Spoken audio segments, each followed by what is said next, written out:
Hello! Hello po! Okay po ba kayo? Parang dito lang yata. Dito. Okay po ba kayo? Okay po ba? Maestro!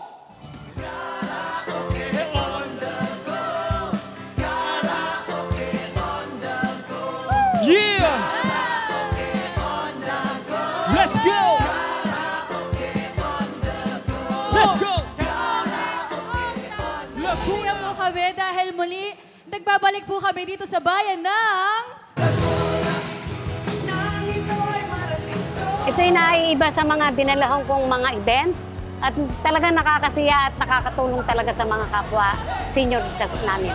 Kasi madami na ako na dalawang event kahit na sa mga senior event, sumasali din ako sa mga contest. At kaya alam ko, kaiba to at kaibang kasiya ng naramdaman namin. Lumulukso sa tuwa pagkapiling ka.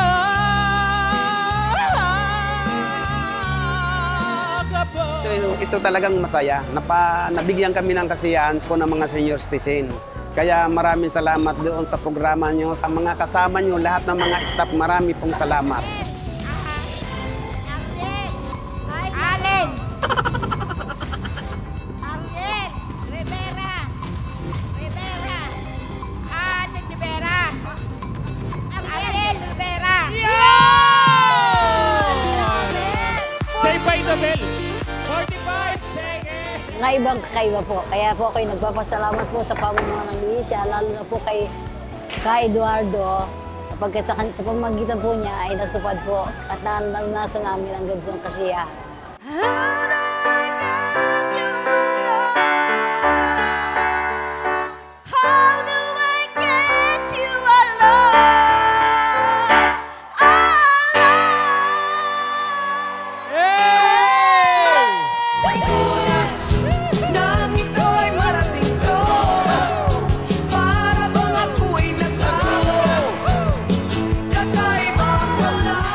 Nagpapasalamat sa mga organizer ng event na to, lalong-lalo na kay Eduardo na binigyan ng pagkakataon ng mga senior sa ganitong pagkakataon. Nagkaroon kami ng kasiyahan at nagkaroon din kami ng kabawasan sa aming mga problema. Sana po butihin pa po at saka manatili pa ang mga events na ganito para din po mapalaganap po ang kasayahan ng mga senior citizen. At ang mga senior citizen po, lagi po nakaka-refresh sa kanila at nagiging bata, laging pag-isip. Para na, kantahan na, itigay mo, todo na to, bagong laro na pampamilya. Doon po sa Iglesia ni Cristo po, marami pong salamat na sana ipagpatuloy po ang ganitong programa para marami pa tayong matulungan ng mga senior citizen, hindi na sa senior citizen, pati sa mga kabataan po. Marami pong salamat. Marami pong salamat sa inyo. Lahat po kayong maraming salamat. On the road.